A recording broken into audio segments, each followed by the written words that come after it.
Buenas tardes a todos. Muchísimas gracias, Juan Cruz, por la generosa presentación y por otra parte, desde ya, por la bienvenida a este grupo. Esperen ahí un segundito. Bueno, arrancamos entonces la charla que vamos a compartir del día de la fecha. Como bien Juan Cruz presentaba, vamos a estar hablando de problemáticas que tienen que ver justamente con las temáticas que trabajan en el instituto y que, como bien planificábamos la charla, al inicio queríamos orientarla en función de ciertas cuestiones que preocupan a los matriculados en ejercicio y que tienen que ver con la irrupción del comercio, de la contratación electrónica. También tengo noción, por lo que me ha comentado también generosamente, respecto de encuentros previos que han mantenido con el colegio, sobre las preocupaciones circundantes en temáticas que tienen que ver con lo que es criptomonedas, entre otras cuestiones, y las ciberestafas y las criptoestafas. Así que bueno, vamos a estar charlando en el día de la fecha sobre otras cuestiones que aquejan el área de lo que es el comercio, la contratación electrónica en términos generales. Y en este sentido vamos a enfocarnos particularmente en lo que es la protección de los consumidores en el comercio y en la contratación electrónica, las aristas prácticas estratégicas que nosotros como letrados tenemos que dar cuenta, y entre estas cuestiones específicamente las cláusulas abusivas de estos ecosistemas de orden digital, la publicidad online, la protección de datos personales y la ciberseguridad. Así que bueno, vamos a arrancar entonces con estas temáticas. Y lo primero, simplemente, ¿no? Para señalar algunas cuestiones preliminares respecto de lo que es el eje en lo que tiene que ver, ¿no? Con lo que es la protección de la defensa de los consumidores, de los usuarios en los entornos digitales.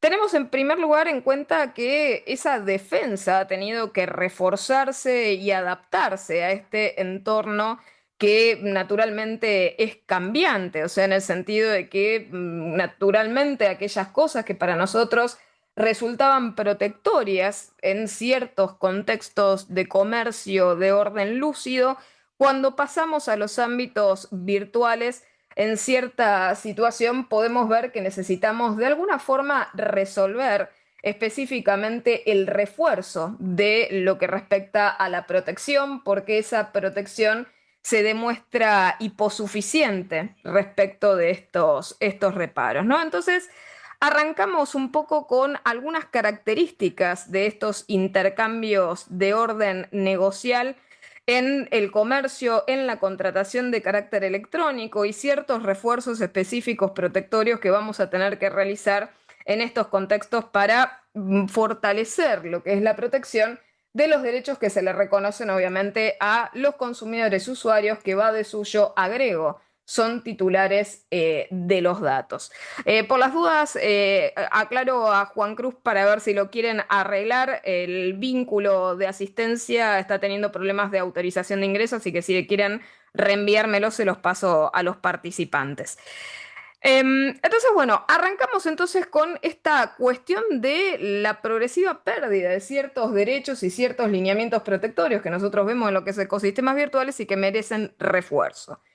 Y esto porque el comercio y la contratación electrónica, en definitiva, han traído muchos beneficios para los consumidores y usuarios en términos generales. O sea, pensemos que dentro de esas características y esas ventajas del comercio electrónico también se esconden ciertas cuestiones que, desde la perspectiva de derechos a nivel jurídico, pueden resultar de algún modo tensionantes. Entonces, arrancamos con esas características que han servido para la popularidad del comercio electrónico y para su penetración en lo que es el público consumeril. Siempre hablamos, ¿no? De la ubicuidad, del alcance, de las características relacionadas con lo que es la estandarización y la normalización, la riqueza comunicacional, la horizontalización desde la perspectiva del acceso para el cumplimiento de lo que es el derecho, el deber de información, que claro está, hoy en día es el correlato del consentimiento. Cuando nosotros hablamos de consentimiento de los consumidores, usuarios, titulares de los datos,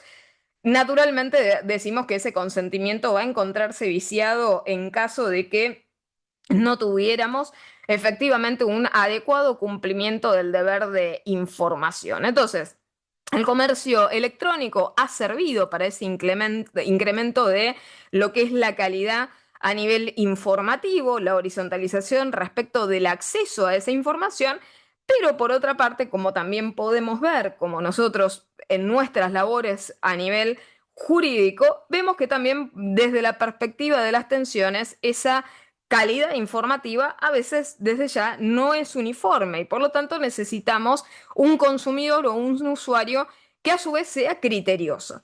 Pero más allá del criterio también tenemos las notas de la realidad en la que vemos que a veces los consumidores, los usuarios, enfrentan esta cuestión de lo que es la predisposición unilateral respecto de la información, del sesgo informativo que puede imperar en estos contextos y además de todas estas situaciones, en esos nuevos modelos de interacción social, a veces los consumidores, producto de que no tienen tal vez conciencia sobre cómo interactuar de manera adecuada, se enfrentan naturalmente a situaciones que son de riesgo exacerbado por la falta de familiaridad que existe con esos nuevos modelos que les comento de interacción social.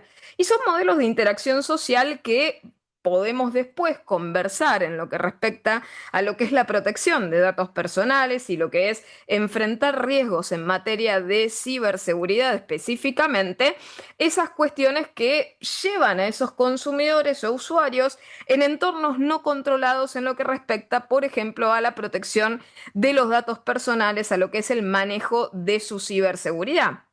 Entonces, específicamente en todas estas cuestiones entra no solamente la cultura, la educación de los consumidores y usuarios, sino también el despliegue de un conglomerado de prácticas de prevención y de precaución que ahora se colocan en cabeza de los, naturalmente, proveedores que ahora asumen también el rol de responsables de tratamiento. Yo suelo siempre señalarles esta cuestión bifásica respecto de la calidad subjetiva de los consumidores y usuarios en los entornos digitales, en los cuales tenemos qué situación.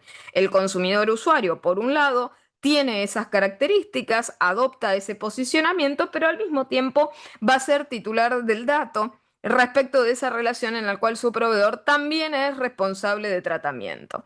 Entonces, estos nuevos modelos de interacción que les digo tienen que ver con lo negocial, con lo comercial y demás, llevan a esos nuevos modelos también adosados de interacción social y nuevos modelos también sobre cómo se procesan los datos.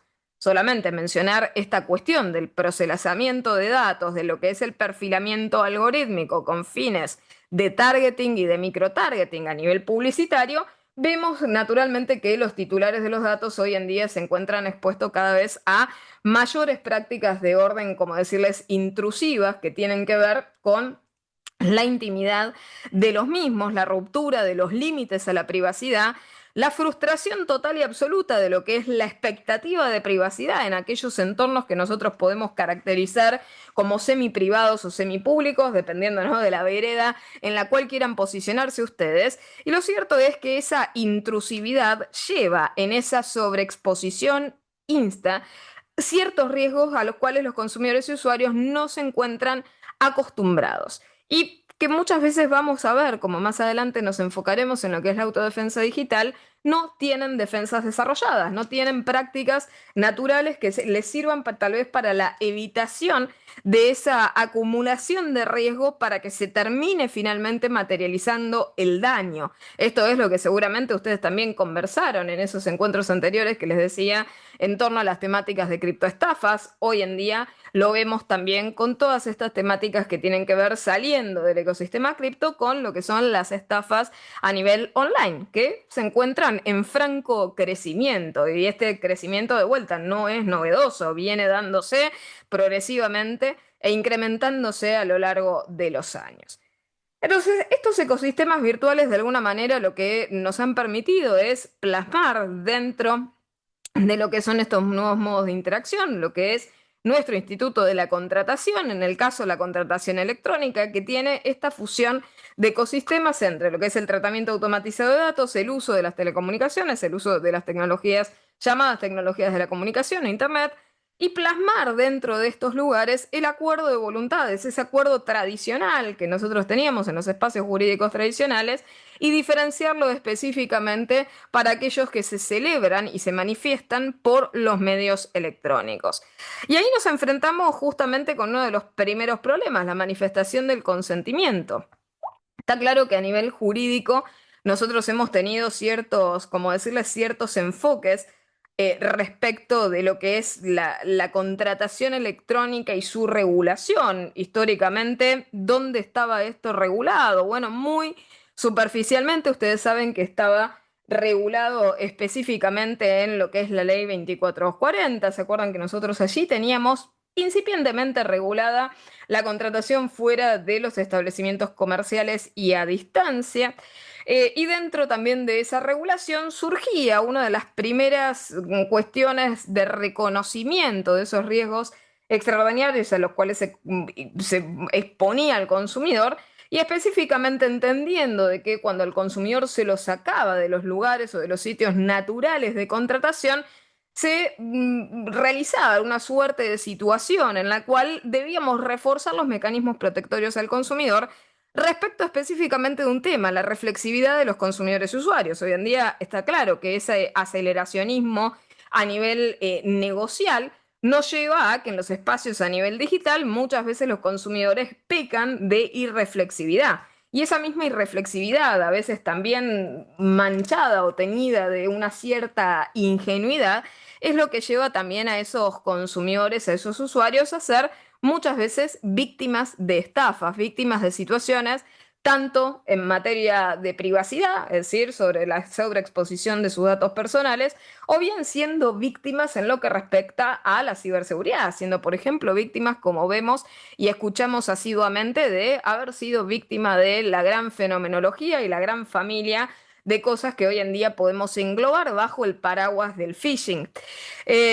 Y bueno, en ese momento lo único que se veía era la temática de la reflexividad desde la perspectiva de la resolución del contrato, y es por eso que ahí comienza a acuñarse esta cuestión del derecho de arrepentimiento, y de allí partimos un poco hacia, como decirles, la otra regulación que nosotros tenemos, que es en la otra vereda a nivel general. ¿Y cuál es esa regulación? Bueno, la de nuestra codificación de carácter civil y comercial unificada. ¿Por qué? Porque esa nueva ola regulatoria, que claro está dotó de un espíritu absolutamente fresco a la regulación civil y comercial, termina realizando esto que muchas veces hemos caracterizado y compartiendo el círculo académico de Juan Cruz.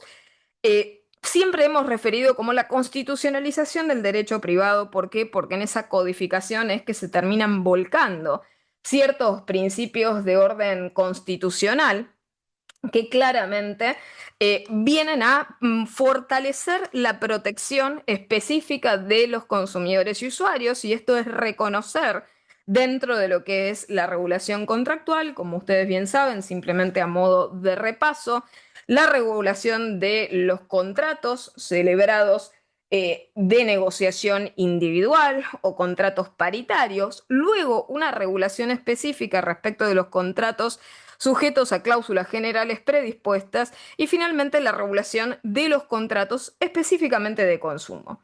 Dentro de esa regulación de los contratos de consumo nos encontramos específicamente con la regulación debida a los contratos celebrados fuera de los establecimientos comerciales y los contratos celebrados a distancia, dentro de los cuales específicamente se hace foco en la contratación de carácter electrónico, sin perjuicio de la neutralidad tecnológica en lo que respecta a la redacción de este articulado en particular.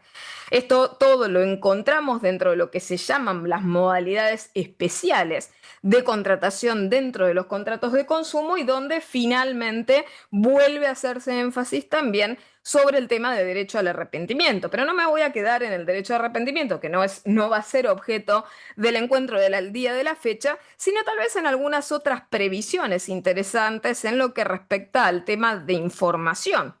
Nosotros habíamos hablado de todas estas características relacionadas con lo que es el comercio electrónico, las cuestiones ventajosas que tiene el mismo, pero está claro que esa riqueza comunicacional puede traer alguna suerte, como decirles, de problema desde la perspectiva de lo que es el manejo del ciclo a nivel información, interactividad, consumidores y lo que es el tema de los costos de información y el incremento debido de lo que debería ser la calidad informativa disponible. Nosotros tenemos consumidores usuarios que muchas veces están expuestos a una inmensa cantidad de información y aquí voy a darles una precisión tal vez que es muy personal a nivel profesional, que es este tema de que, bueno, claro está, yo desde una perspectiva de orden teórico soy una fiel partidaria de lo que es la información total.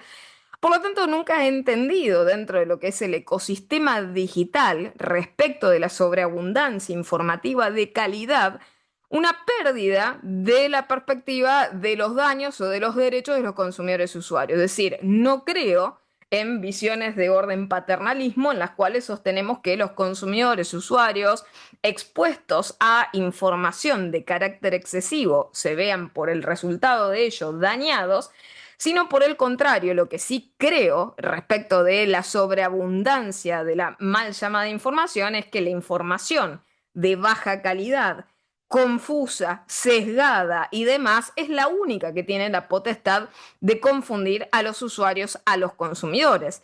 Y acá tenemos un punto, creo que es muy importante reflexionar sobre el mismo respecto de la responsabilidad también que tienen en el caso no solamente del ecosistema productivo, de quienes convocan y concurren a los mercados digitales para el ofrecimiento de productos y servicios, sino también pensar en lo siguiente respecto de las autoridades de aplicación a nivel consumeril.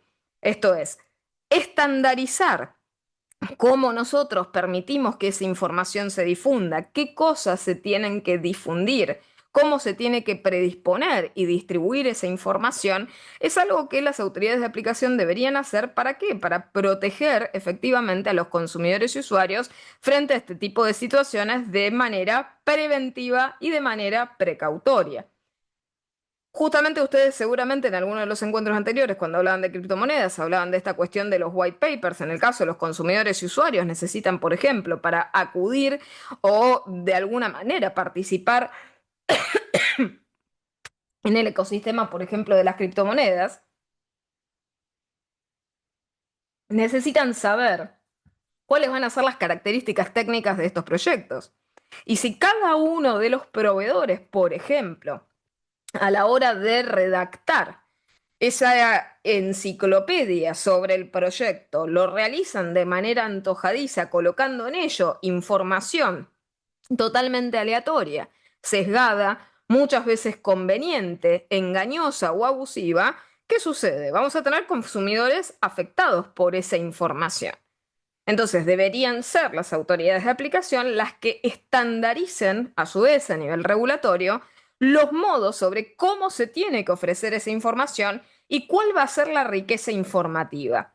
Lamentablemente hasta ahora ha habido poca, como decirles, intervención o supervisión respecto de esos modos de cómo ofrecer o cómo brindarle la información a los consumidores. Y como les he mencionado tal vez un poquito anteriormente, hay todavía entre nosotros vestigios de paternalismo respecto del ofrecimiento de la información a los consumidores usuarios, aún en los ecosistemas y en los entornos virtuales. ¿Por qué? Porque muchas veces, ¿qué sucede? Se preocupan por darle al consumidor, al usuario, una información que contiene de alguna manera una reducción desde la perspectiva de lo cualitativo, entendiendo que los consumidores y usuarios respecto de las situaciones que tienen alguna suerte de caracterología de orden digital, electrónico, tecnológico y demás, los consumidores no van a ser capaces de comprender. Y esto pasa habitualmente, por ejemplo, en una de las cosas más, a ver, más aberrantes que tenemos en la actualidad respecto de los consumidores, usuarios, el manejo, por ejemplo, de sus datos, el paternalismo que existe sobre cómo se procesan los datos de los consumidores y usuarios. Es decir, se minimizan muchas veces las circunstancias que llevarían tal vez potencialmente a los consumidores y usuarios a reflexionar al respecto de sus asentimientos ¿Para qué? Para arrancarles de algún modo ese sí. Es decir, descreo firmemente de estas teorías absolutamente falaces y simplificistas sobre las cuales muchas veces se reduce a los consumidores en autómatas que nunca leen nada. Claro está, los consumidores aprenden de la experiencia, nunca leen nada. ¿Por qué? Y acá como juristas, como operadores jurídicos del derecho, tenemos que pensar el por qué los consumidores, por qué los titulares de los datos no leen los contratos en los entornos virtuales, en los entornos digitales. Y bueno, hay varias respuestas para esto con las que muchas veces no se quiere lidiar a nivel jurídico. Y esto es que primero estos contratos muchas veces devienen en inútiles desde la perspectiva de la riqueza a nivel informativo. Piensen ustedes cuánta información de utilidad pueden extraer de un contrato de estas características y van a darse cuenta que esa calidad informativa que muchas veces se espera está ausente. Por otra parte, como vestigio de ese paternalismo que les comento, se minimizan aquellas cosas que serían interesantes que los consumidores y usuarios supieran. Es decir, muchas veces se les cuenta el resultado, sabiendo nosotros que el fin no justifica los medios, en definitiva se les dice de manera absolutamente paternalista cuál es el objetivo del procesamiento y qué es lo que se va a tomar de ellos para llevar adelante esa tarea, esa finalidad. Pero esto implica humanizar el procesamiento. Y en ese proceso de terminar de algún modo humanizando lo que se hace con la información y con los datos de los consumidores y usuarios, provocan que los consumidores y usuarios no dimensionen qué es lo que verdaderamente ocurre con sus datos y ocurre con su información. Ese es el más grave problema. Cuando nosotros tenemos situaciones de estas características, que les contamos el final del cuento y tomamos también qué productos nosotros utilizamos para llegar a esa finalidad. Y por lo general el sesgo respecto de la información que se brinda sobre esa finalidad se centra en agigantar de alguna manera las proezas y las cosas positivas que se les van a dar a esos consumidores y usuarios a cambio de su información y de sus datos. De manera tal que, ¿qué es lo que sucede en definitiva? Bueno, los consumidores lo único que van a centrarse es en aquello que nos están dando objetivamente, que es la finalidad. Y entonces se rinden frente a esa fenomenología, pero de vuelta, con el preconcepto de qué, de que no tienen información de calidad y lo único que les están contando es el final de la historia, en el cual se hace un foco totalmente absoluto, se hace un agigantamiento de los efectos positivos de ese procesamiento y por otra parte también se enfatiza, más allá de que la norma explicite que hay que destacar estos aspectos, se enfatiza obviamente las desventajas que tendría ese consumidor a la hora de no brindar esos datos. Por lo tanto, los consumidores y usuarios electrónicos siempre tienen alguna suerte de sensación de pérdida cuando ejercen efectivamente su privacidad y su ciberseguridad. Y por otra parte, además de esta cuestión de la pérdida del objetivo de brindar los datos y otras cuestiones, hay un tema muy profundo que tiene que ver con los niveles de abstracción conceptual. Hablar de privacidad y de ciberseguridad son cuestiones harto complejas que muchas veces escapan los niveles de abstracción que maneja el consumidor promedio. Y por otra parte, por el tema de la experiencia. Todos los seres humanos, de algún modo u otro, maximizamos nuestro tiempo, maximizamos las utilidades que nos dan el desarrollo o la realización de tareas que demuestran ser útiles y minimizamos aquellas que demuestran ser estériles o inútiles. Si nosotros sabemos que luego de la lectura de X documento no vamos a obtener, primero, ninguna novedad, nada va a cambiar, no vamos a poder interactuar con el documento, no vamos a poder cambiar ninguna de las condiciones negociales que se nos plantean, y por otra parte tenemos la idea de que todo el ecosistema es abusivo de forma cartelizada.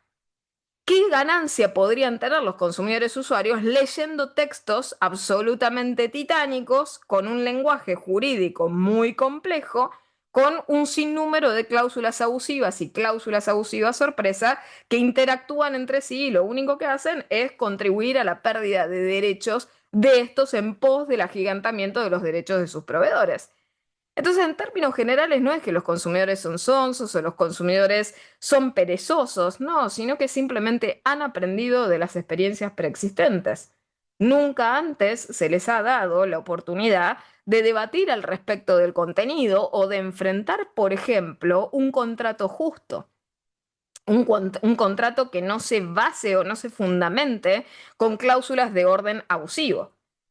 Y esto a quienes justamente veo aquí en la lista de asistentes, veo muchos alumnos y siempre me han escuchado decir que existen formas y formas del ejercicio de la profesión y por esto dentro de esos aspectos estratégicos para los profesionales del derecho, lo que los insto en cuanto a las reflexiones es dejen de plagar a los contratos de estas características y a las condiciones y términos de privacidad y de uso, por ejemplo, de sitios y de productos a nivel digital, dejen de plagarlos de cláusulas de orden abusivo, que lo que hacen es materializar, además, y muchas veces cristalizar, prácticas abusivas de la industria y que no tienen ningún asidero. ¿Por qué? Porque nuestro sistema jurídico, si nosotros pensamos hasta en la competencia basada, no en esta cuestión desigual de quién es el más abusivo, gana en el mercado, sino por el contrario, quién es el más justo. O sea, pensemos que existen formas y formas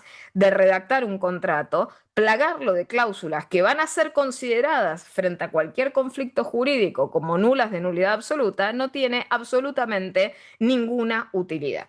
Entonces, en este sentido, yo les diría, bueno, cambiemos un poco el ecosistema desde la perspectiva de los abogados in-house, cambiemos un poco esta perspectiva de utilizar esas cláusulas probadas, maximizadoras de ganancias, y empecemos a redactar contratos justos que lo que demuestren es el valor agregado a nivel jurídico del operador jurídico del derecho que ha contribuido a la celebración de un contrato en el cual las obligaciones, las responsabilidades se distribuyan de manera razonable, de manera adecuada.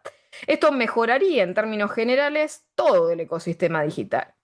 Porque cuando se empiece a purgar de a poco estas malas prácticas, van a cambiar también un montón de otros aspectos que hacen a lo que es el crecimiento de la economía digital. La confianza es la base del crecimiento de la economía digital y atentamos contra ella cada vez que frustramos de manera permanente la voluntad de los consumidores y de los usuarios. Entonces pasamos a estas problemáticas típicas, como decirles consumeriles, de los entornos digitales y ciertas cuestiones que tienen que ver con la profilaxis y las cuestiones preventivas y precautorias que nosotros podemos ejercer. Los abogados siempre, lamentablemente, cuando llegamos, no desde la perspectiva de la asesoría, sino que cuando llegamos desde el ángulo de nuestras labores de patrocinio, ya esas perspectivas de incerteza o los temores de incerteza que tienen los consumidores y usuarios electrónicos ya se han materializado. Es decir, nosotros muchas veces acudimos en ese estadio tardío en el cual el riesgo ya se ha materializado como daño, ya sea a través de la pérdida de confianza, a la que es la fractura de la privacidad, la protección de los datos, la seguridad de los datos, cuando esos costos de cumplimiento han sido o devenido en inútiles y por lo tanto, por ejemplo, el consumidor usuario no ha recibido el producto o el servicio debido, cuando encontramos tal vez conflictos normativos que aquejan a los consumidores y a los usuarios, donde tal vez tenemos un consumidor con una privación del ejercicio de su derecho de acceso a la justicia, y situaciones en términos generales donde se materializa efectivamente la desprotección del consumidor y que son todas aquellas situaciones que plagan al ecosistema del comercio y de la contratación electrónica con una inseguridad jurídica tremenda. Pero también hay situaciones u oportunidades en las que nosotros podemos trabajar de manera preventiva, de manera precautoria.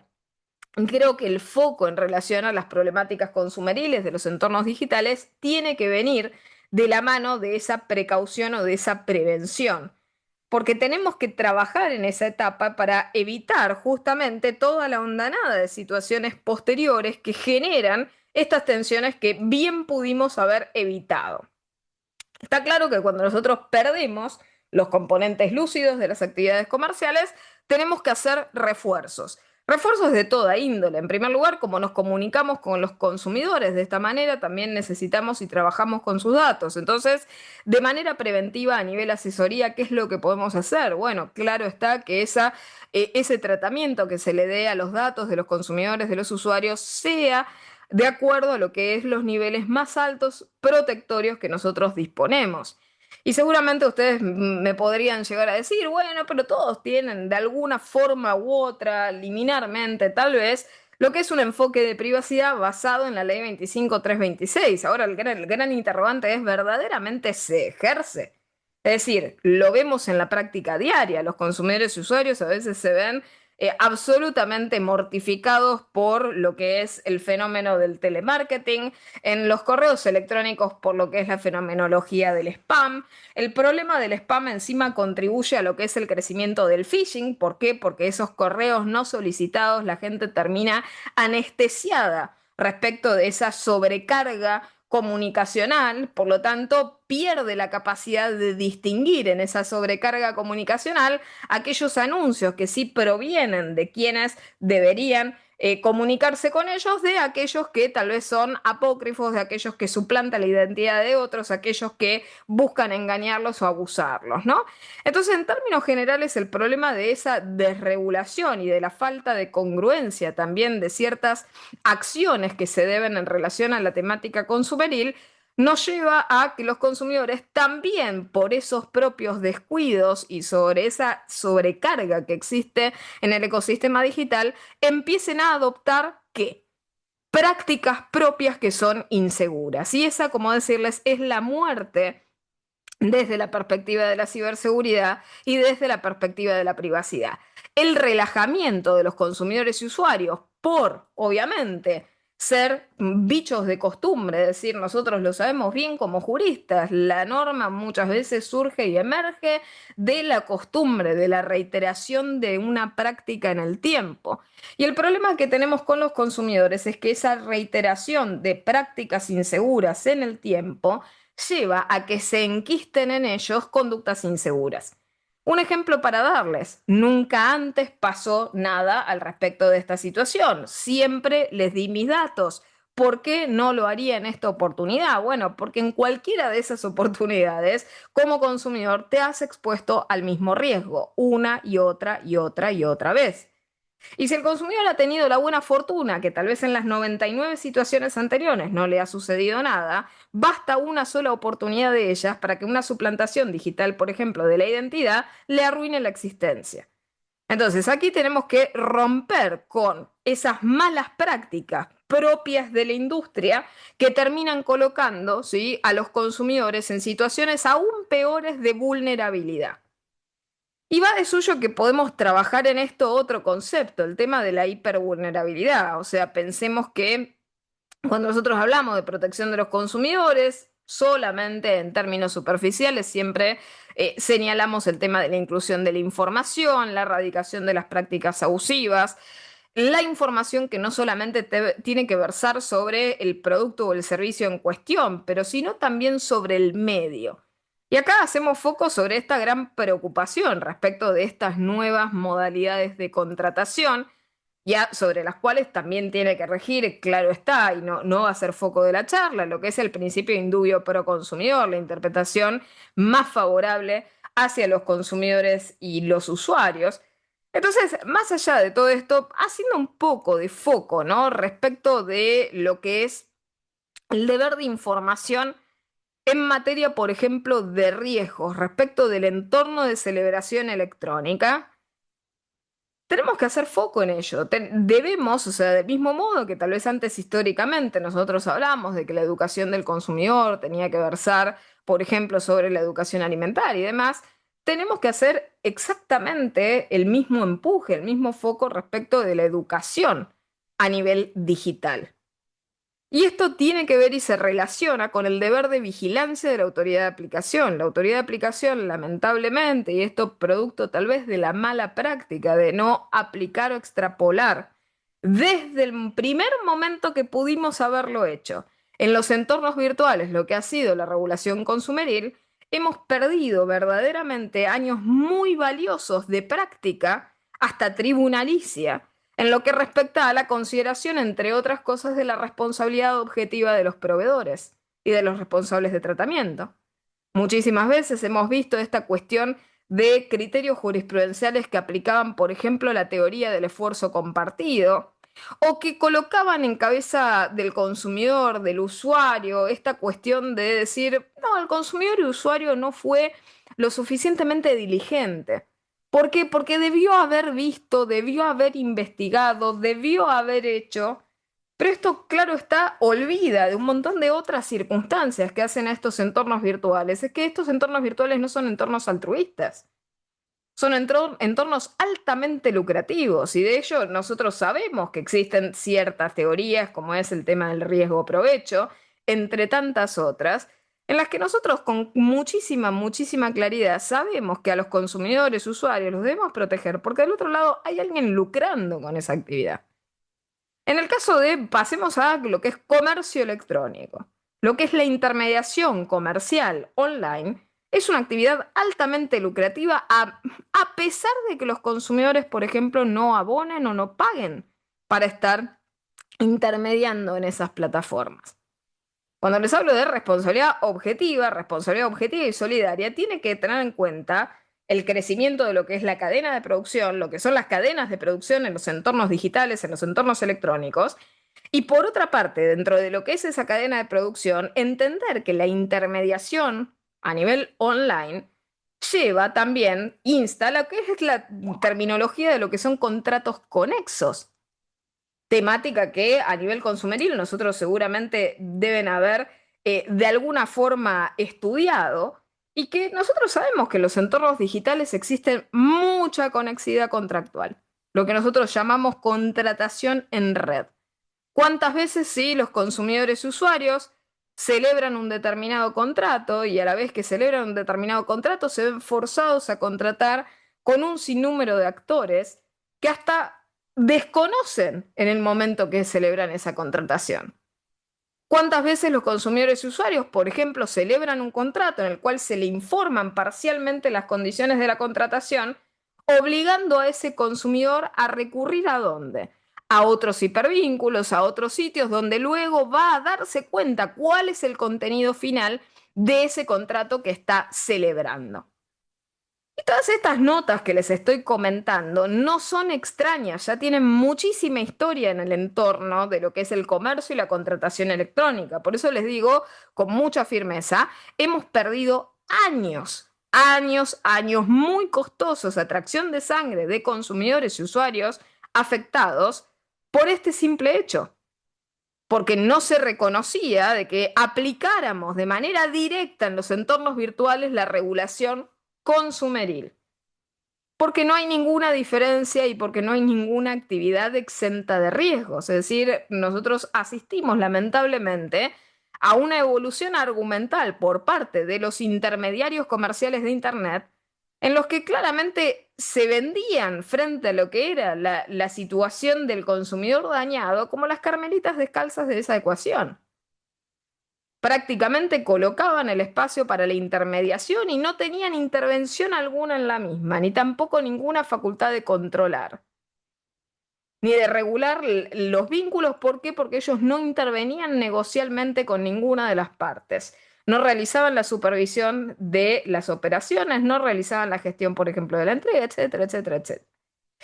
Está claro que en muchos de estos contextos nosotros mencionamos esto y uno dice, bueno, el consumidor, el usuario muchas veces no aporta, pero de vuelta vamos con la teoría, la misma teoría que hemos aplicado a nivel consumeril durante muchísimo tiempo. Cuando hablamos de onerosidad, podemos hablar de onerosidad en dinero o en especie. Y en el caso muchísimas veces donde los consumidores y usuarios concurren a estos espacios y entonces vemos que se ven dañados y la defensa es, bueno, el consumidor no pagó nada por este servicio, vemos también que hay una falta de reconocimiento de la moneda de pago número uno de los consumidores y usuarios de nuestros días, que son sus datos, metadatos, interacciones y subproductos de procesamiento. Ese es el precio que brindan y ofrecen los consumidores usuarios de manera permanente, más allá de que paguen o no paguen algo en dinero. Entonces, volviendo un poco al tema este de la información. La información en relación a qué es lo que puede realizar la autoridad de aplicación respecto de cómo se va a cumplir el deber de información es algo que corresponde y forma parte de ese deber, como decirles, de vigilancia. El establecer términos y condiciones, por ejemplo, de privacidad que sean adecuados, que efectivamente le permitan el ejercicio de los derechos a los titulares de los datos, consumidores y usuarios, que se establezcan con claridad, por ejemplo, los riesgos. Y cuando hablo de establecimiento con claridad de los riesgos, es un adecuado cumplimiento de deber de información, no cláusulas de indemnidad, que esa es otra de las típicas prácticas abusivas que vemos en la industria. En vez de informar de manera detallada y adecuada los riesgos a los cuales se exponen los consumidores y usuarios, en definitiva a los consumidores lo que se les reduce es absolutamente todas las consecuencias dañosas, diciéndoles, bueno, asumís todos los riesgos y nosotros no vamos a pagar por ningún daño. Y ahí estamos frente, ¿no?, a estas nuevas cláusulas abusivas que se acuñan en la práctica del comercio de la contratación de carácter electrónico. Nosotros tenemos esquemas de responsabilidad por daños que son claros, son los que establece nuestra codificación civil y comercial. También tenemos los esquemas de daños que establece nuestra ley 24240 de orden público y por lo tanto deberíamos extrapolarlo al ecosistema de orden virtual. Ahora pasamos un poco, ¿no?, en lo que respecta a lo que es la publicidad a nivel online. Bueno, ¿cómo hoy en día se realiza ese targeting, ese microtargeting de manera directa? ¿Y por qué hoy en día, por ejemplo, cada vez es más intrusivo? Bueno, ya les había comentado previamente que esto se realiza a través del uso, justamente está entre todos nosotros y en boca de todos el tema de inteligencia artificial. Entre otras cuestiones, todos utilizan para lo que es la finalidad de marketing, esto que es el uso en términos generales de lo que es algoritmos, algoritmos con fines de perfilamiento, con fines de segmentación. Y el problema que tenemos es, nace contractualmente, ¿con qué? Con un consumidor y usuario que en definitiva asiente de manera absolutamente, de alguna forma viciada. ¿Por qué? Porque no puede tampoco ni siquiera, no hablemos de consentimiento informado, no podemos asentir ni siquiera válidamente si de ninguna manera nos han informado de forma adecuada. Es decir, si no se nos dice, por ejemplo, qué técnica de procesamiento de datos y hasta dónde se extiende esa hipervigilancia a la cual nos hemos sometido. Entonces, para la realización de esa publicidad hoy en día online, se depositan muchísimos esfuerzos en lo que respecta al procesamiento de datos. Justo aquí en el chat mencionaban, bueno, publicidad engañosa. Ahora el tema es que ya no es solamente el darle publicidad a consumidores, como se le decía antes, recuerdan, consumidores potenciales indeterminados. Está claro que el consumidor potencial indeterminado sigue existiendo. El problema que tenemos en la actualidad es que hoy en día al consumidor en cuestión se le hace llegar la publicidad perfecta, condicionada, en función de los datos que yo dispongo de ese consumidor y ese usuario. Eso significa que yo como proveedor hoy en día manejo y gestiono de algún modo una fracción de esa identidad digital que está atada a ese consumidor y ese usuario. Y esto puede tener muchísimas consecuencias muy profundas y absolutamente subdimensionadas respecto de los consumidores y usuarios, porque nosotros no sabemos, y esto lo pueden ver ustedes en la práctica profesional en el día a día, cuando tenemos consumidores afectados que muchas veces no saben de dónde salieron las interacciones con sus datos y de dónde emergió esa sesión de información porque ellos no tenían contacto alguno o vínculo alguno con un determinado proveedor o responsable de tratamiento. Y en esas situaciones, ¿qué es lo que nosotros vemos? Vemos ese fenómeno tan turbio y tan conculcatorio de los derechos de los consumidores y usuarios, y va de suyo, es intimidatorio, es violencia digital, respecto de este descontrol que existe de la identidad digital de los consumidores y usuarios. ¿Por qué? Porque las bases de datos se entrecruzan permanentemente. Los proveedores, de las maneras más desleales, comparten muchas veces los repositorios de datos que tienen. Y a veces realizan acciones conjuntas. Un proveedor se junta con otro proveedor, anonimizan sus datos, realizan lo que sería una campaña con uso de lo que es Big Data, Data Mining, y en función de eso logran hacer un microtargeting mucho más adecuado para realizar una determinada campaña de marketing. Ahora, el problema que tenemos en todo esto es, fuera de la inocencia de decir que al consumidor se le predispone la mejor publicidad que se ajusta de la manera más granular a sus preferencias, a aquellas cosas que supuestamente el consumidor de alguna forma no va a querer y por lo tanto lo que estamos es haciendo, facilitándole a ese consumidor los costos de búsqueda y en definitiva haciendo un ahorro también de su tiempo, porque en esos costos de búsqueda no es solamente el dinero que se le va realizando la búsqueda, sino también el tiempo. Si sacamos la inocencia de toda esa perspectiva solamente centrada en las ventajas, y podríamos decir ventajas infantiles, ¿por qué? Porque de alguna manera el solamente concentrarnos en otorgarnos la mejor oferta, si tiene el precio ello de nuestra libertad, de nuestra autodeterminación informativa, a veces puede llegar a tener profundas consecuencias hasta sobre nuestra libertad de expresión, hasta nuestro proyecto de vida, lo que sería nuestra segmentación y estigmatización. Está claro que los consumidores verían de una manera muy diversa lo que es ese direccionamiento publicitario. Y yo les dije esta palabra, la granularidad. La granularidad tiene que ver con esta cuestión de que nosotros logramos hoy en día, a través de esas técnicas que les menciono, que son absolutamente riesgosas en materia de tratamiento de datos, que cada vez se conozca de una forma absolutamente desnuda a ese consumidor y ese usuario. Y el problema subyacente que tenemos de esto, que es no solamente el manejo directo de esos datos, sino la obtención de lo que se conocen como subproductos de procesamiento. Alguien que elabora de alguna manera algún dato, lo asocia, categoriza al consumidor y de alguna forma etiqueta a los consumidores y usuarios según justamente que esta es la acción típica de lo que es targeting, microtargeting, haciéndolo más fino. El etiquetado de los consumidores y usuarios puede tener efectos ultraactivos. Ustedes se preguntarán, bueno, no es que solamente el proveedor, el responsable de tratamiento, hace uso del perfilamiento, el problema es no solamente el procesamiento contextuado en el momento en el que se realiza ese uso. El problema endémico que nosotros tenemos en términos generales a nivel procesamiento es que no se respeta el principio de caducidad de los datos. Además, no se respeta tampoco el principio de calidad de los datos. No se respeta el principio de finalidad de los datos. Tampoco se presenta el respeto por el principio de minimización y de no excesividad de los datos. Ni hablemos el de la actualidad de los datos.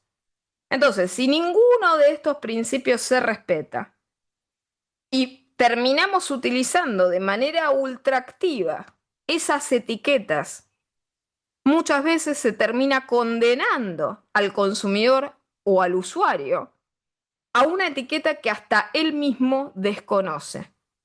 Siempre cuando se realizan estas exposiciones en lo que respecta a la temática publicitaria, se hace foco sobre este tema de, bueno, los algoritmos o quienes manejan obviamente los algoritmos para determinados tipos de campañas terminan conociendo mucho más del consumidor, del usuario, que lo que el consumidor usuario conoce sobre sí mismo.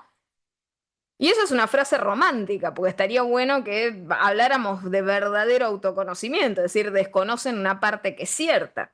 Pero el problema tal vez es, y surge mucho más grave, cuando esa etiqueta es incierta, cuando caemos víctimas de lo que denomino determinismo algorítmico. Un consumidor tiene una determinada preferencia, por lo tanto ese consumidor queda reducido a la expresión de esa preferencia. Y ese dato tiene un valor en el mercado que termina segmentando a ese consumidor, no solamente respecto del producto y servicio que yo doy. Y si metemos en esta escena no solamente a los actores privados, ¿qué sucede? Empezamos a entrecruzar datos de los sectores privados con los sectores públicos y ahí tenemos directamente el escenario absolutamente distópico de las sociedades de hipervigilancia. sociedad en la cual estamos. Esto para no generar la creencia de que son solamente escenarios apocalípticos, distópicos, cyberpunk, en los cuales no estamos metidos. No, esas sociedades de hipervigilancia las tenemos en la actualidad. Esta cuestión del entrecruzamiento de datos entre sectores es una práctica absolutamente habitual y con muy diversos fines. ¿Por qué? Porque hoy en día, por ejemplo, tenemos justo allí en la audiencia, tengo varios alumnos de la temática de ciberdelitos, con la excusa también de contribuir, por ejemplo, a la lucha de la ciberdelincuencia. Muchas entidades privadas colaboran, cooperan con diferentes entidades y autoridades a nivel estatal. Y empezamos a tener estas sinergias. Sinergias que muchas veces persiguen fines muy loables, pero que en definitiva terminan siendo también otros peldaños que se van perdiendo en términos de privacidad. Si yo para perseguir una determinada situación específica en lo que respecta a la ciberdelincuencia, termino, por ejemplo, exponiendo y vulnerando la expectativa de privacidad de todos los titulares de datos de una determinada, por ejemplo, red social, ¿qué es lo que pasaría? Y bueno, tal vez el sacrificio no vale la pena. Y esto porque en todas estas cuestiones en las que tenemos muchas veces de rehenes a los consumidores y a los usuarios electrónicos, siempre se nos presenta como justificativo esa causa social superadora.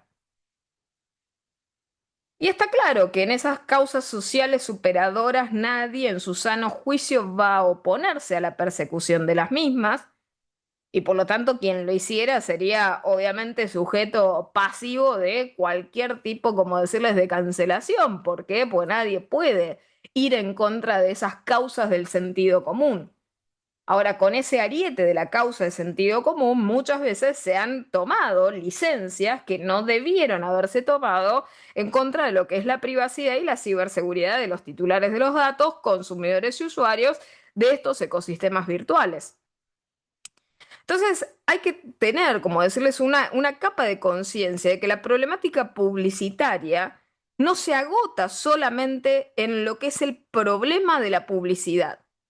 No es solamente la publicidad abusiva, la publicidad engañosa, esa publicidad que transfiere en el titular del dato consumidor-usuario lo que sería un trato indigno, sino que genera un montón de otras capas de problemáticas que pueden ser muy profundas y que pueden atentar hasta contra no solamente la autodeterminación informativa, sino hasta la autonomía de la voluntad de las personas afectadas.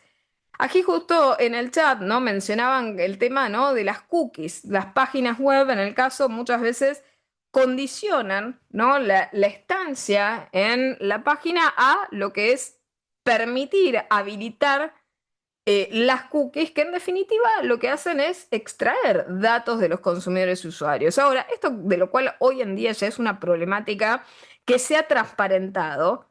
Antes era una práctica abusiva enquistada en la industria en la cual no se le daba noticia a los consumidores y a los usuarios.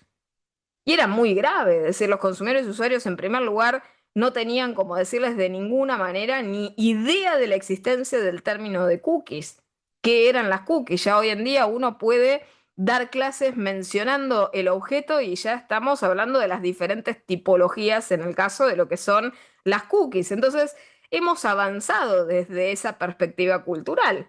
Y fue la propia corrección de la regulación consumeril que dio lugar a qué? A que nosotros supiéramos que las cookies existen, que son una problemática clara en materia consumeril, que por otra parte, para que las mismas existan, deberían ser consentidas, aclaro, va de suyo, nunca son consentidas, son asentidas, y que podría aclarar desde una perspectiva crítica, son una práctica extorsiva, porque esto que me están comentando en el chat es claramente extorsivo porque nunca a los consumidores y usuarios se les coloca una tercera alternativa. Esto es subsistir sin dar sus datos. Por eso, si seguramente me deben haber escuchado en charlas anteriores, yo brego por lo que es el derecho al anonimato en aquellos ecosistemas digitales donde se pueda obviamente respetar este derecho, entendiendo que el anonimato no va a ser sinónimo de impunidad para el incumplimiento de deberes legales, sino en aquellos contextos en los cuales no tenemos una obligación constitucional en relación a brindar nuestros datos. Y esto significa que en el caso de, justo mencionar, las páginas web en las cuales hoy en día de manera condicional solicitan o bien que uno permita, habilita las cookies, por otra parte, ¿no? Si uno no realiza esa concesión, pague un precio, ¿no? A cambio. Y en definitiva, esas son dos alternativas onerosas. O sea, transparentemos la práctica. ¿En qué querés pagar? ¿Querés pagar con tus datos o querés pagar con dinero? Pero alguien debería meterse en esta ecuación a decir, hay maneras y maneras. ¿Por qué? Porque el consumidor y el usuario va a pagar de alguna manera producto y servicio. Luego, sí, acepta la oferta. Pero no por el hecho de caminar por el mercado va a tener que desprenderse de datos. Hasta ahora eso no ocurría. O sea, piensa en el quiebre desde el ámbito lúcido en el cual uno no pagaba un fee, un precio por simplemente entrar al almacén, a caminar por el almacén, y luego pagaba otro precio por agarrar las cosas de la góndola. Aquí hoy en día, de manera extorsiva, lo que se le dice al consumidor es, antes de pasar a este ecosistema virtual vas a tener que desprenderte de algo. O te desprendes de tus datos o te desprendes de dinero.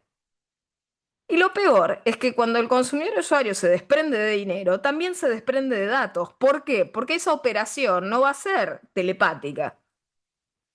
Va a ser una operación a través de medios de pago que tienen datos identificatorios de los clientes. Por lo tanto, es, ¿nos das tus datos o nos das tus datos? Entonces, ahí tenemos un problema. ¿Por qué tampoco el Estado y por qué tampoco las autoridades regulatorias de alguna forma colocan, como decirles, un freno a esta situación estableciendo la tercera alternativa? Ni tus datos ni tu dinero. Porque lo que da el consumidor, de la misma manera que ya nosotros, abogados consumeristas, hemos discutido hasta el hartazgo, por ejemplo, en los contratos de garage en relación a los hipercentros de consumo, lo que el consumidor está dando como contraprestación es su expectativa de compra. Por lo tanto, no tiene que dar algo más. Ya está dando eso y eso tiene ya valor. Por lo tanto, estaría pagando muchísimo más de lo que va a recibir. ¿Sí? Y acá sí, tal cual, exactamente con lo que están comentando allí en el chat, con las cookies uno facilita ingresos económicos a la página. ¿Por qué? Porque en definitiva las cookies lo que hacen es recopilar datos, metadatos de manera sistemática. Esos datos se retransmiten a quienes colocan obviamente las cookies. Ojo, porque también tenemos el otro problema. No solamente las cookies son de parte del proveedor, también existen esto que nosotros llamamos cookies de terceros. Por lo tanto, en esa bolsa de sujetos que nos colocan programitas para la recopilación de datos, puede haber una múltiple cantidad de sujetos que nosotros aceptamos y que desconocemos y que son diversos al proveedor. A los que el proveedor, simplemente vinculándose con ellos, le dice, mira, yo también puedo recopilarte datos de mis consumidores a través de mis plataformas. Entonces, aceptamos esas cookies que se conocen como cookies de terceros. Y los datos, ahí justamente preguntaban, ¿qué datos recopilan? Bueno, todos los que quieran. Hay diferentes tipologías de cookies. Podemos tener cookies que recopilan los datos de las interacciones que nosotros tenemos permanentemente en la página. Hay cookies que, por ejemplo, monitorean qué es lo que nosotros hacemos una vez que salimos de las páginas. Hay cookies que se conocen como cookies de traqueo. Por lo tanto, dependiendo qué es lo que nosotros aceptamos, cuál es nuestro límite de lo que nosotros permitimos aceptar, de que nos traqueen, de que nos monitoreen, de que nos vigilen a nivel electrónico, es lo que nos van a sacar. Y en esa medida está obviamente el consumidor, la capacidad de entender el consumidor los riesgos de las cosas que les quitan.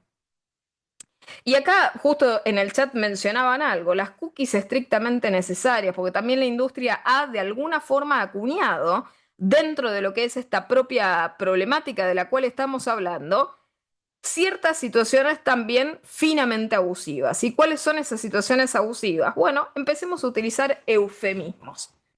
Y entonces para la selectividad de las cookies, esto es, hoy en día las regulaciones, claro está, consumeriles de todas las partes del mundo en las cuales tenemos una regulación avanzada, nos dicen, bueno, para que el consumidor pueda, ¿sí? Enfrentarse a la fenomenología de las cookies, ¿qué tenemos? Que tener el consumidor consintiendo, porque si no consiente no podemos instalarle cookies. Perfecto. Entonces, ¿qué colocamos? Colocamos alguna suerte de menú en la cual el consumidor pueda elegir sus preferencias respecto de las cookies. Y acá viene el eufemismo que mencionaban en el chat, las cookies estrictamente necesarias.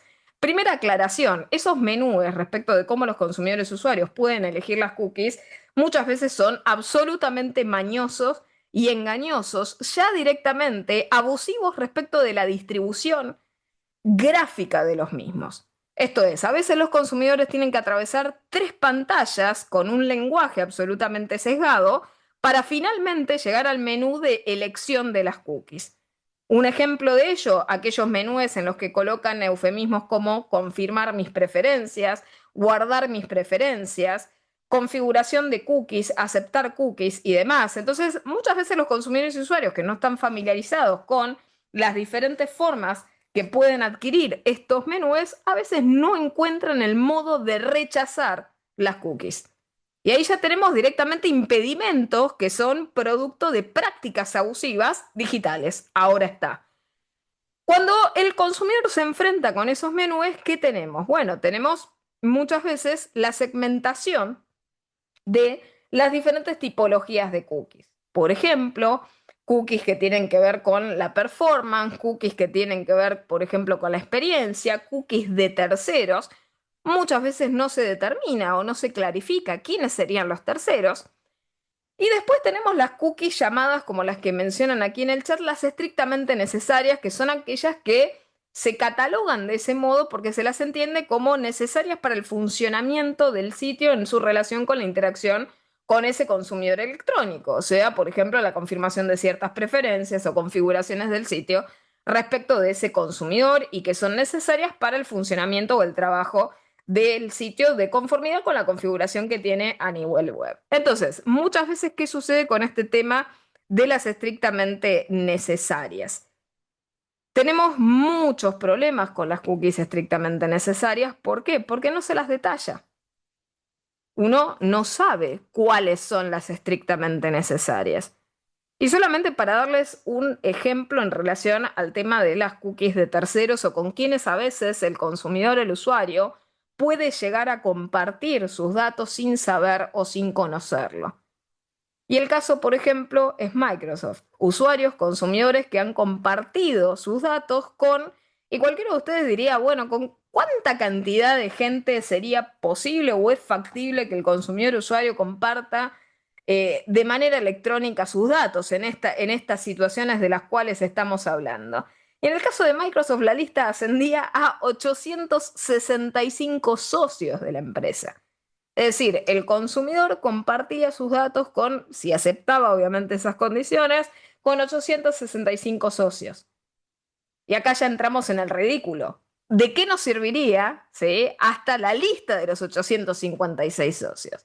Excede todo tipo, como decirles, de razonabilidad y de manejo. Es decir, por más que esté la lista, que el consumidor o el usuario atienda o lea 856 afiliados también implica la pérdida absoluta del control y de la guarda de los datos. Y este es el fenómeno al cual asistimos en la actualidad.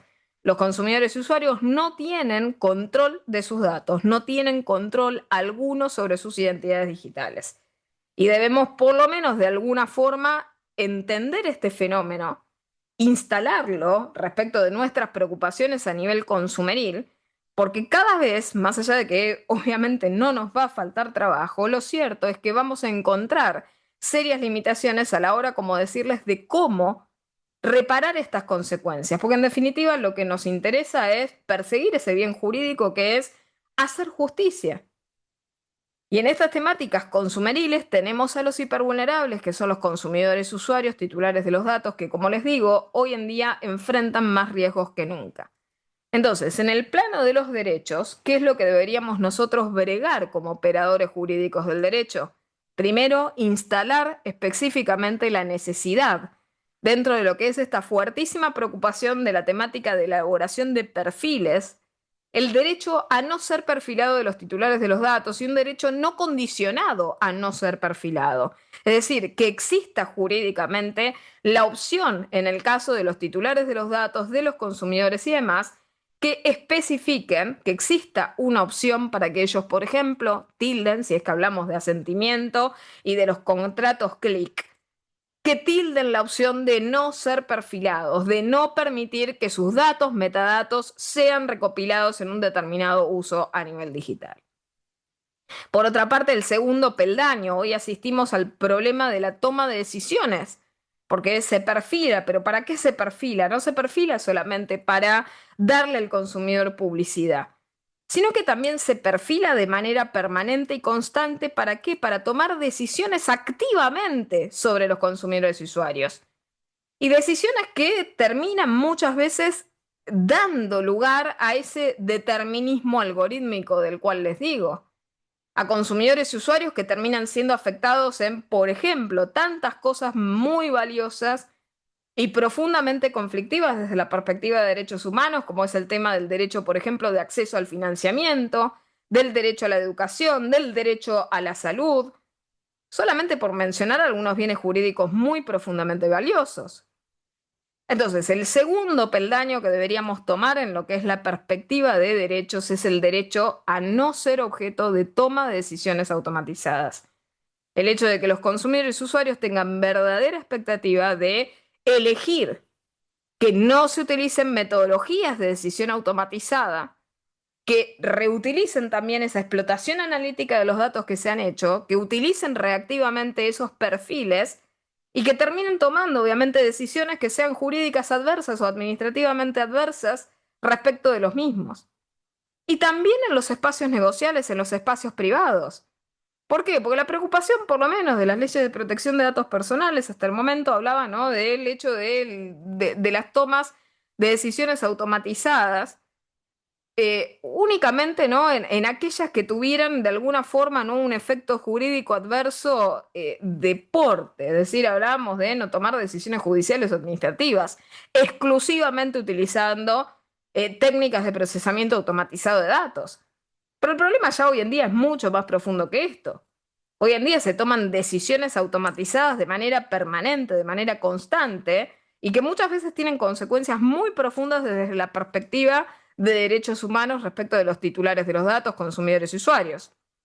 Entonces, pasemos a, por lo menos, ¿no?, algunas conclusiones que quiero dejar de este raconto.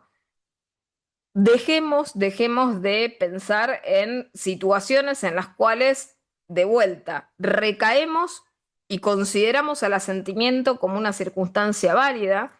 Tenemos que ver de alguna forma cómo reconsiderar y reconstituir las bases del concepto de consentimiento a nivel digital.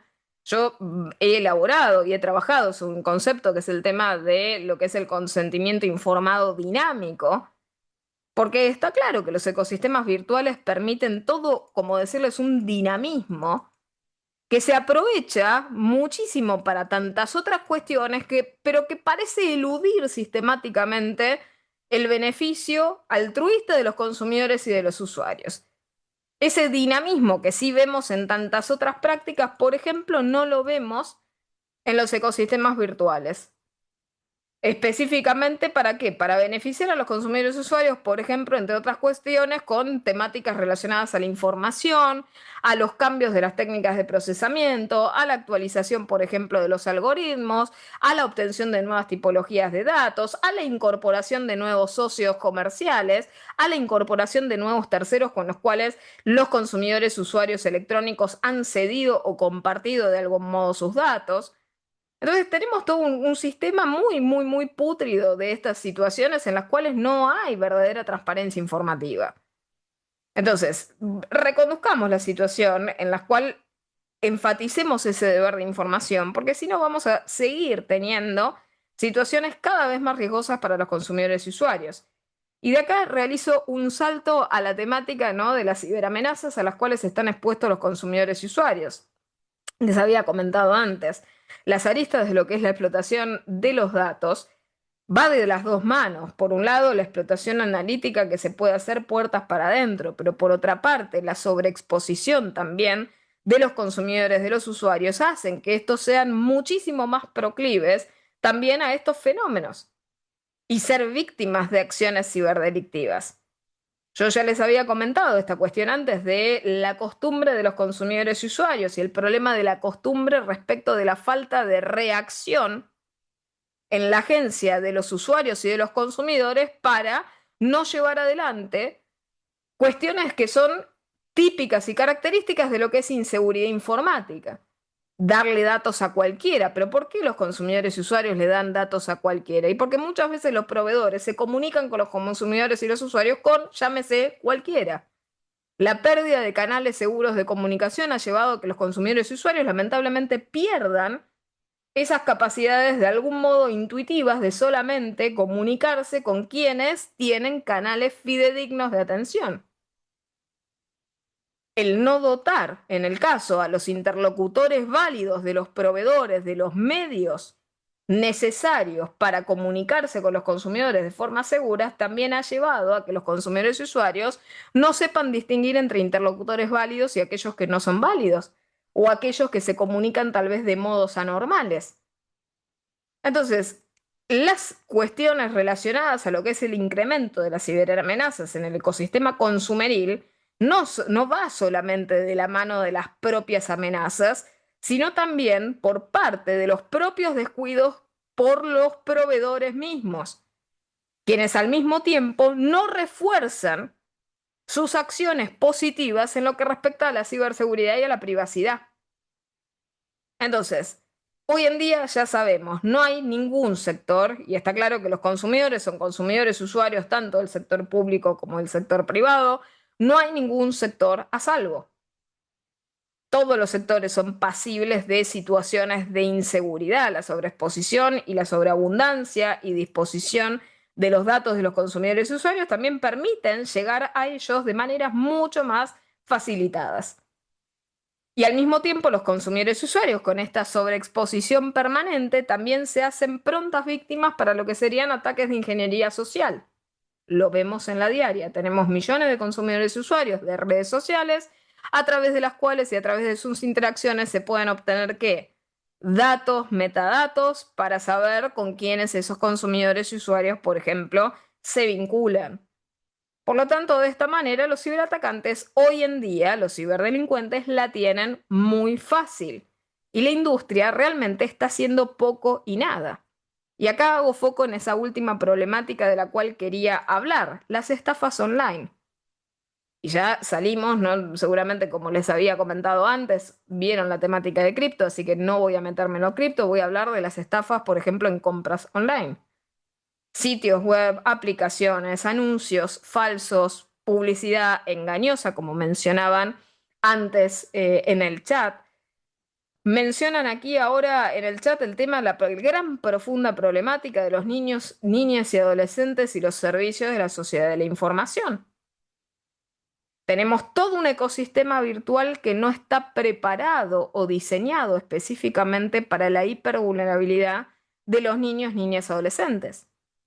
Y los intentos o vías de control que se han de algún modo ensayado también son hiposuficientes porque al no comprender el fenómeno tecnológico al cual se accede, mal se lo va a poder controlar si no se entiende cómo funciona o cómo opera el ecosistema a nivel tecnológico. Todas estas cuestiones, está claro, tienen, como decirles, algún costo, el costo de controlar. Pero ese costo no puede ser entendido como una pérdida, sino como siempre les digo, es una inversión necesaria, y les diría, no solamente necesaria, es una inversión obligada. Porque no podemos tener ese gravísimo menosprecio a los derechos de los consumidores y de los usuarios. Habíamos charlado en algún encuentro anterior que les comentaba en relación al incremento de las ciberestafas respecto de los consumidores y usuarios. Está claro que hoy en día, en la era, como decirles, post-COVID, ya se ha instalado de manera masiva el tema de los engaños bancarios, los engaños con tarjetas de crédito, la suplantación digital de la identidad. O sea, ya pasamos esa etapa embrionaria del aumento de la interconectividad, en la cual, bueno, decíamos de que, bueno, los consumidores y usuarios no estaban habituados, por lo tanto, al ser arrojados a los ecosistemas virtuales, se lo hizo sin la capacitación debida y se encontraban naturalmente vulnerables y eran más proclives a ser víctimas de estafas. Y es por eso que en esa época pandémica habíamos visto, ¿no? En la era COVID ese aumento, ¿no? Del 300% de los ataques, en el caso del phishing. Pero la realidad es que esas estafas en materia de compras electrónicas siguieron aumentando. Y van a seguir aumentando, ¿por qué? Porque los consumidores usuarios hoy en día utilizan operaciones con sus dispositivos móviles, con sus tarjetas, y además de sus tarjetas tenemos billeteras electrónicas. Y además de todo esto, toda la otra fenomenología que me han comentado vieron en temática cripto. Entonces, ya hoy en día los consumidores y usuarios tienen muchísimas vías, muchísimos escenarios posibles en términos de privacidad y de ciberseguridad con los cuales caer víctima. El phishing, como les digo, es un fenómeno que está aumentando, es un fenómeno permanente. Lo tenemos con múltiples vectores de ataques, a través de la web, a través de correos electrónicos, a través de redes sociales, a través de redes de comunicación. Hoy en día los consumidores y usuarios no solamente están, a ver, en los ecosistemas virtuales tradicionales, están también en las redes de comunicación donde se comunican no solamente con su círculo socioafectivo cercano, con sus amigos y demás, sino también con las empresas. Y se comparten datos y hay muchísimas cuentas apócrifas. ¿Y qué sucede con estas plataformas también de comunicación, con estos servicios de mensajería? También hacen poco y nada para purgar el propio ecosistema de aquellos que abusan del mismo. Tenemos también un crecimiento de ese fenómeno de lo que es la suplantación de identidad. En lo que respecta a esta posible futura reforma en materia de lucha contra la ciberdelincuencia, tal vez veamos que esa suplantación digital de la identidad pase a ser un delito. Nosotros en la actualidad lo tenemos como contravención digital. Pero ese fenómeno por el cual el ciberdelincuente lo que hace es suplantar la identidad de las víctimas para sacarles dinero es permanente. Y cada vez crece más esto. Entonces, muchas veces, ¿no? Esta cuestión de decir, bueno, es fácil prevenir este fenómeno, no, no es fácil, cada vez está más descontrolado. Si no tenemos previsiones actualizadas respecto de cómo de alguna forma prevenir estas cuestiones y tenemos malos consejos en materia de ciberseguridad que encima terminan desinformando a los consumidores y usuarios, vamos a perder el norte específicamente en estas cuestiones.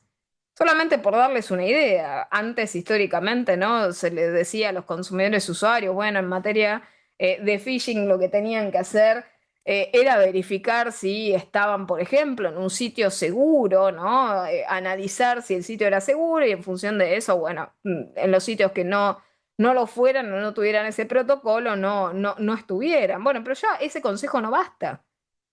Hoy en día hay ataques también entre sitios que podríamos caracterizar como seguros en cuanto a su protocolo. Por lo tanto, esa suerte, como decirles, de consejo vetusto, lo que hace también es esparcir desinformación.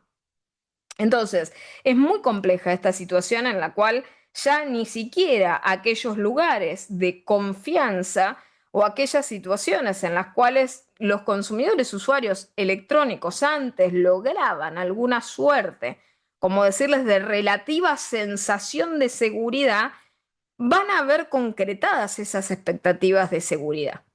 Ya hoy en día esos consejos muchas veces devienen estériles. Entonces, más allá de centrar, obviamente, la parte final de esta charla en consejos qué no hacer o qué hacer, que serían cuestiones más bien de orden educativo en materia de ciberseguridad, pueden ver tantas otras charlas que he dado al respecto.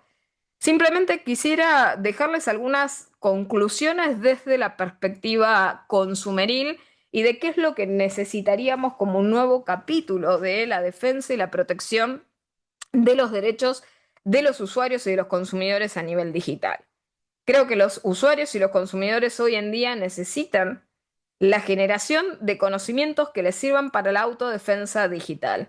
Si bien nosotros desde nuestra perspectiva podemos de alguna manera, como decirles, avanzar en lo que es la defensa y esta defensa que vemos que a nivel judicial está de alguna manera permeando. Por ejemplo, en el caso de las estafas bancarias, el caso típico de las ciberestafas a nivel bancario hoy en día, sin perjuicio, por ejemplo, que la víctima hubiera colaborado en el caso con el ciberdelincuente ofreciéndole, llámese, las contraseña, el usuario y demás, o que hubiera contribuido de algún modo a la instalación de un software para control de su dispositivo de manera remota y demás, y uno diría, bueno, hay algo de de esa culpa de la víctima. Bueno, esa culpa no es exclusiva. ¿Por qué? Bueno, porque el banco tenía a su disposición tantos otros mecanismos de control, de auditoría posteriores en términos de ciberseguridad para hacer frente a esa amenaza y que la misma no se concrete en un daño.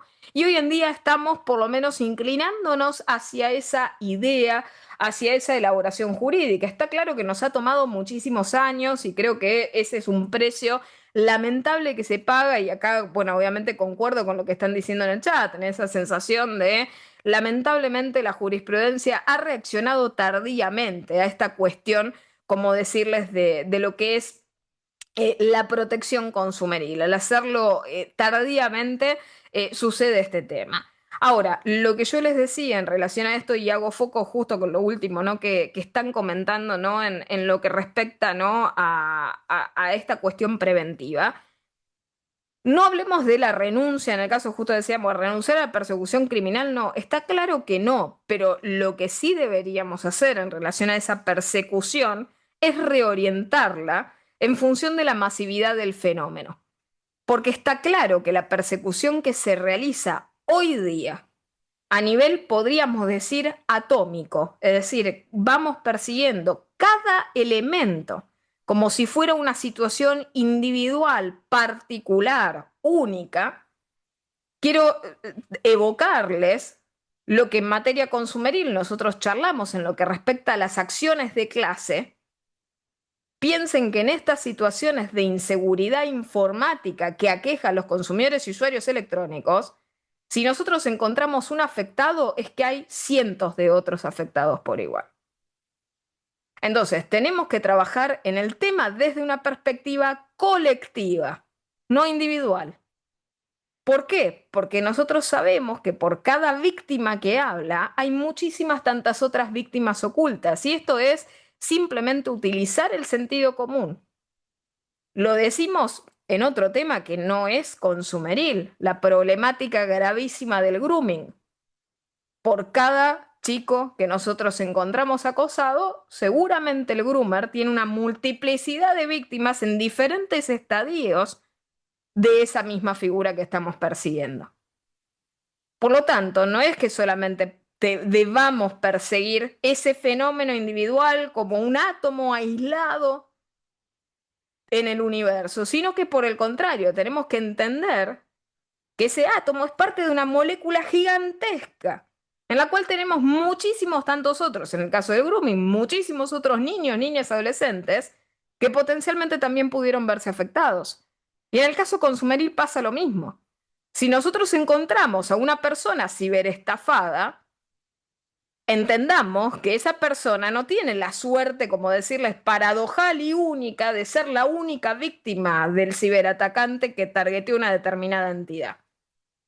O si somos víctimas, por ejemplo, de phishing, o tenemos un consumidor, descubrimos que un consumidor es víctima de una campaña. ¿Cómo se le dice al phishing? Campaña de phishing. El phishing no le llega a un consumidor, le llega a miles de consumidores. Entonces, tenemos que cambiar la perspectiva. ¿Por qué? Porque la persecución cibercriminal que estamos haciendo en la actualidad deviene en estéril porque estamos apuntando mal el problema. Lo estamos persiguiendo de manera aislada. Y de manera aislada, ¿qué es lo que nos vamos a encontrar? Con lo que estamos esperando encontrarnos, que es que mulas digitales, datos apócrifos, todas cuestiones que van a dar lugar a qué? A la impunidad en el caso concreto. Pero por el contrario, si logramos desarmar la organización cibercriminal que se esconde detrás de ese fenómeno individual reflejo que estamos viendo, vamos a evitar no solamente la situación en concreto, sino que múltiples otras víctimas sigan cayendo mientras nosotros estamos persiguiendo un átomo en un mar de átomos. Entonces, no tenemos que renunciar a la persecución, por el contrario. Lo que tenemos que hacer es cambiar la perspectiva y empezar a buscar a las otras víctimas. ¿Por qué? Porque si nosotros vimos una, hay muchísimas otras silentes. Y el primer problema de esto no es la persecución solamente, sino el dimensionamiento del problema para saber abordarlo.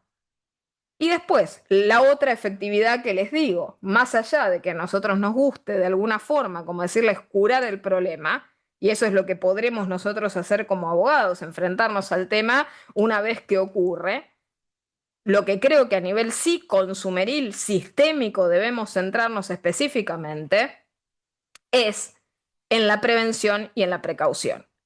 Esto es, dotar, obviamente, a los consumidores, usuarios electrónicos, de conocimientos para la autodefensa digital, esto es, alfabetizar digitalmente con conciencia social, establecer mecanismos de empoderamiento de los consumidores usuarios en el ejercicio de sus derechos, esto es, entender que en los canales virtuales no se vale todo, de que allí también tienen derechos, de que no hay anomia, de que no hay autorregulación, de que no hay situaciones absolutamente anómalas que sí se permiten en los entornos virtuales, pero que no se permiten en los entornos lúcidos, que el sentido común también tiene que ser vara en los entornos virtuales, de que no hay presunción de veracidad en los entornos virtuales, que tienen ejercicio de sus derechos, que tienen derecho a ejercerlos y a reclamar, valorar y resguardar la privacidad, la protección de los datos y también exigirlas como consumidores a nivel valor agregado. Y esto tiene que ver también con la interacción, justamente en el chat mencionaban, ¿no? No hay defensor público que los contenga. Necesitamos autoridades a nivel administrativo, autoridades de aplicación, que efectivamente se encarguen de perseguir estas temáticas, porque si no, caemos en qué? Típicamente situaciones en las cuales tenemos montos que desde la perspectiva individual contribuyen a que los consumidores y usuarios no persigan estos temas y por ende salgan absolutamente impunes estas temáticas. Porque se aprovechan también quienes están del otro lado de lo que es típicamente, ¿no?, razonamientos propios del análisis económico del derecho. Nadie previene en privacidad ni en ciberseguridad. ¿Por qué? Porque esa intervención es muy costosa y luego, ¿cuántos consumidores salen obviamente a protestar? Muy pocos los que tienen recursos para hacerlo, ¿no? Entonces, tenemos que empezar a colocar la carga sobre las autoridades regulatorias específicamente y por otra parte también exigir desde esa perspectiva y desde ese ángulo la utilización de herramientas seguras y de herramientas privadas. Esto es, proveedores que no puedan operar en condiciones de ciberseguridad y en condiciones de privacidad, no se los deja operar hasta que no rectifiquen sus situaciones. Necesitamos inspecciones de oficio, necesitamos auditorías de oficio, necesitamos pedidos de información. Y por otra parte, también educar a los consumidores de que elegir es nuestro mayor poder. Tenemos que culturizar también y volver a establecer esta cuestión de educar en el ejercicio de la autodeterminación informativa, educar en el ejercicio de esa autonomía de la voluntad, y que ese es el poder del voto del consumidor, del usuario en el mercado. En el mercado ahora electrónico, donde sí, leer los términos y condiciones pueden determinar la diferencia entre una situación abusiva, entre sufrir un daño o entre sufrir tal vez las consecuencias de una acción ciberdelictiva de la cual tal vez ni siquiera podamos recuperarnos. Entonces, al consumidor lo salvará efectivamente cuestionarse antes de permitir determinadas cosas sobre las cuales no se puede volver. Educar en lo que es el deber de información, educar también a que el consumidor adquiera competencias digitales avanzadas. ¿Por qué? Porque todos somos, entre comillas, usuarios subdesarrollados de las tecnologías que utilizamos y que imperan entre nosotros, pero la realidad es cuántos de estos usuarios, consumidores que se mueven en los ecosistemas virtuales, efectivamente saben utilizar y saben a las consecuencias o los riesgos a los cuales se exponen y saben utilizar de manera segura y privada las aplicaciones, por ejemplo, las plataformas, redes sociales y dispositivos, entre otras cuestiones. Ser precavidos, evaluar los riesgos, anticipar y prevenir. ¿Por qué? Porque en los ecosistemas virtuales, como hemos charlado hasta ahora, siempre llegar tardíamente tiene un costo altísimo. Y finalmente, lo último que quería justamente destacarles, ahí justo mencionaba, ¿no? Renunciar a la persecución criminal, no, por el contrario, hay que transparentar estos temas. Y esto significa también educar a los consumidores y a los usuarios a denunciar, opinar, participar, visibilizar estas necesidades, porque lo peor que tenemos entre nosotros también es el silencio. El silencio endémico que sufrimos en el ecosistema también consumeril contribuye también a que estas problemáticas cada vez se cristalicen de manera más firme y que por otra parte, al subestimar el problema, las autoridades tengan la capacidad de subdimensionar también las consecuencias de dicho problema. Entonces, si nosotros visibilizamos estos temas, los temas van a colocarse o por lo menos van a adquirir, sin perjuicio de que existen entre nosotros, van a adquirir un rol protagónico en lo que es la agenda digital, lo que es la agenda y las preocupaciones públicas, y se va a hacer algo al respecto. Recuerden que los consumidores y usuarios tienen voz, tienen voto, y en esta definitiva, ¿no? Son los consumidores y usuarios los que van a determinar en esos ecosistemas digitales quiénes van a sobrevivir en función de ese valor agregado, de la ciberseguridad y de la privacidad de los datos. Así que bueno, sin más, les agradezco muchísimo este encuentro, particularmente al Colegio de Abogados de Junín, a esta convocatoria que se ha realizado tan linda, y a Juan Cruz, obviamente, por la invitación. Así